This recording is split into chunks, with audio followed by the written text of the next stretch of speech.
Hello students, today we study sex determination in humans. It has already been mentioned that the sex determining mechanism in case of human is XY type.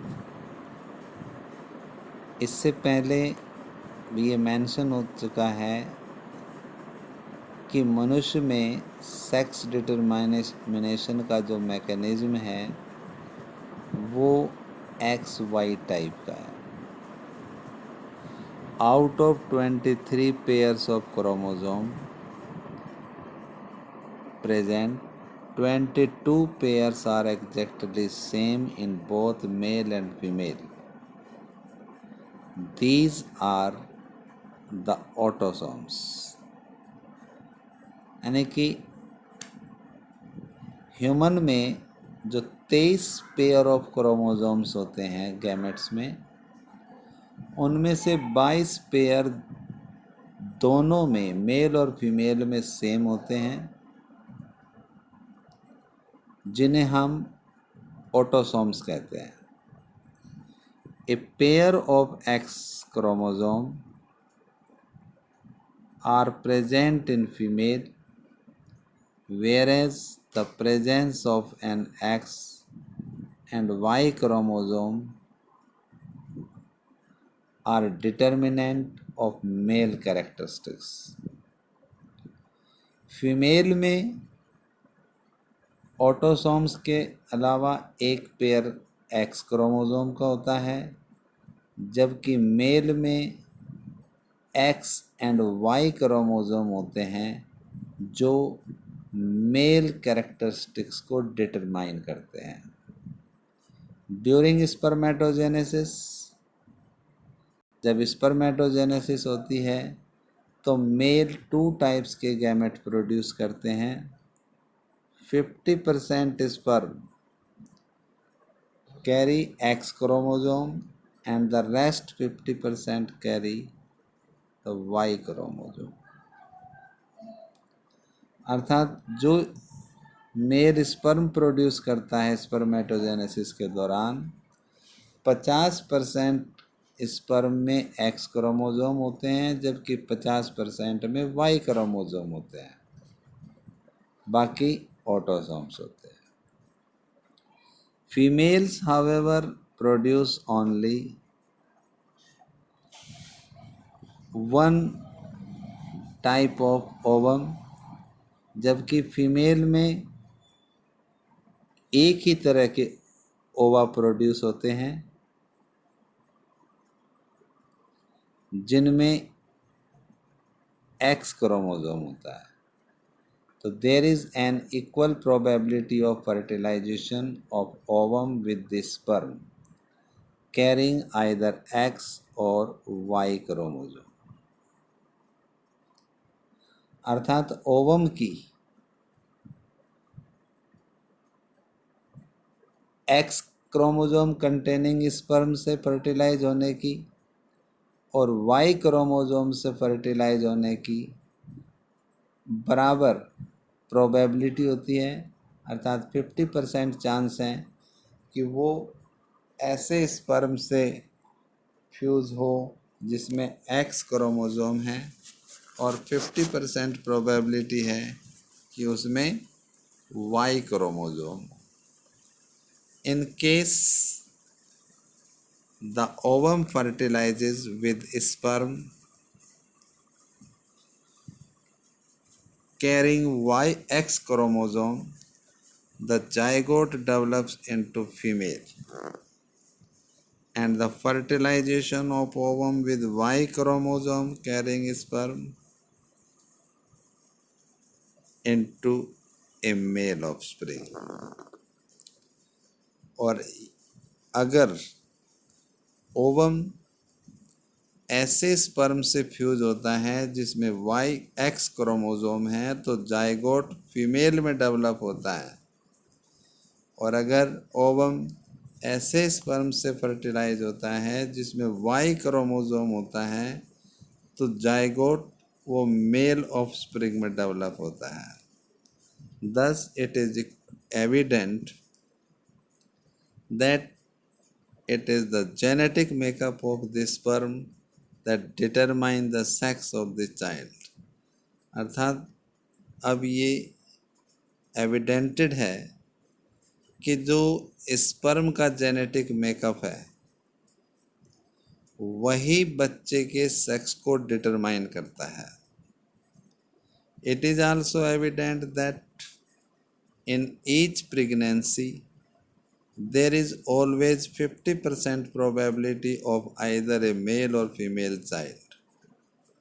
अर्थात ये भी evident है कि प्रत्येक pregnancy में 50% probability है कि वो बच्चा मेल होगा और 50% प्रोबेबिलिटी है कि वो बच्चा फीमेल होगा। It is unfortunate that in our society women are blamed for giving birth to female children and have been ostracized and ill-treated because of this false notion। और ये एक दुर्भाग्य है कि हमारी सोसाइटी में फीमेल को ब्लेम किया जाता है कि उसने जो फीमेल चाइल्ड है उसको प्रोड्यूस किया और उसे मतलब कुछ इस तरह के प्रताड़ित किया जाता है, उसको मतलब ताने सुनने पड़ते हैं। तो ये एक दुर्भाग्य की बात है।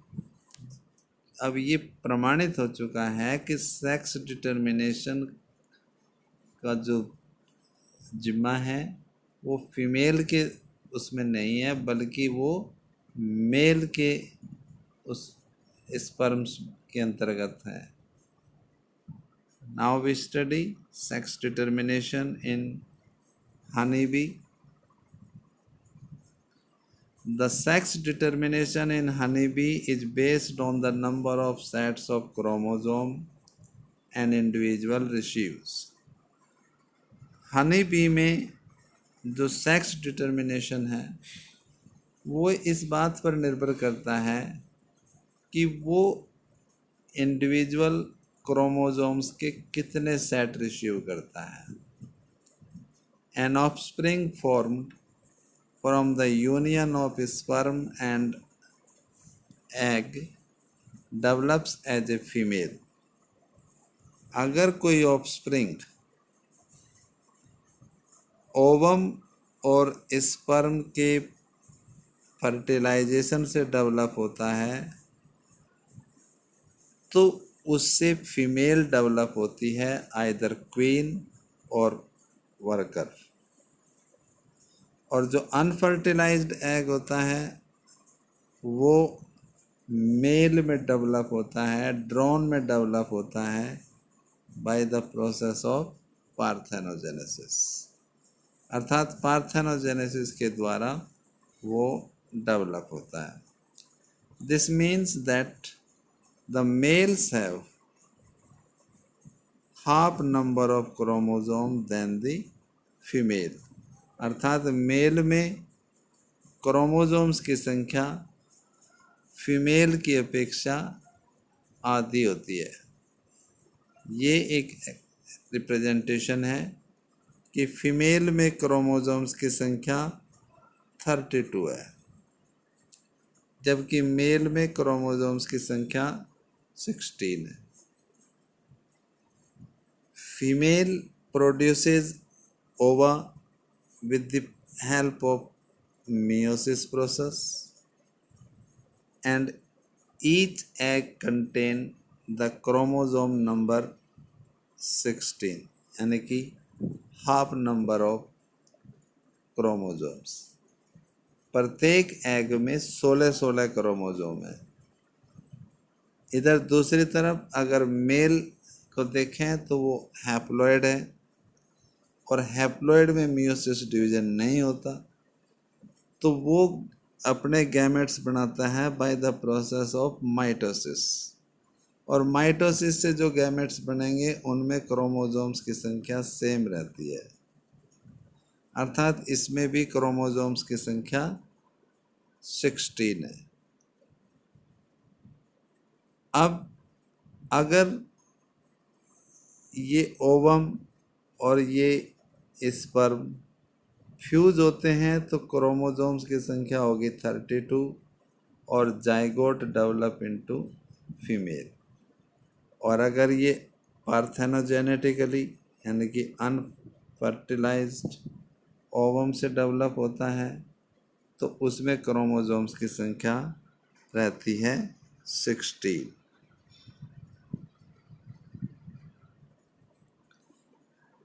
This is called the haploid diploid sex determination and has special characteristic feature such as the male produce sperms by mitosis and they do not have father and thus cannot have sons। यानी कि जो mail होता है उसमें उसका father नहीं होता क्योंकि वो अनफर्टिलाइज्ड ओवम से प्रोड्यूस होता है, और उसका कोई बेटा भी नहीं होता क्योंकि जितने भी फर्टिलाइज्ड ओवा होंगे उन सभी से फीमेल प्रोड्यूस होती हैं, वर्कर और क्वीन प्रोड्यूस होती हैं, but have a grandfather.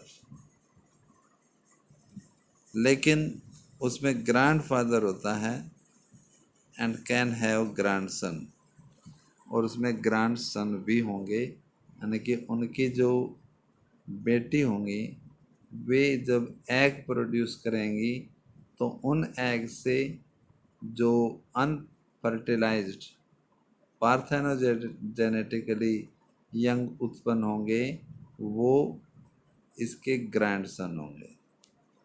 How is the sex determination mechanism different in birds? तो बर्ड्स में सेक्स डिटर्मिनेशन किस तरह से डिफर होता है?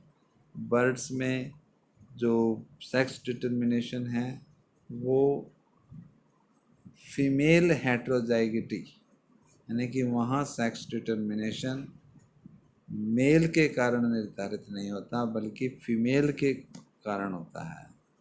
इज द स्पर्म और egg responsible for the sex of the chicks? Chicks के सेक्स के लिए कौन जिम्मेदार है, स्पर्म या एग?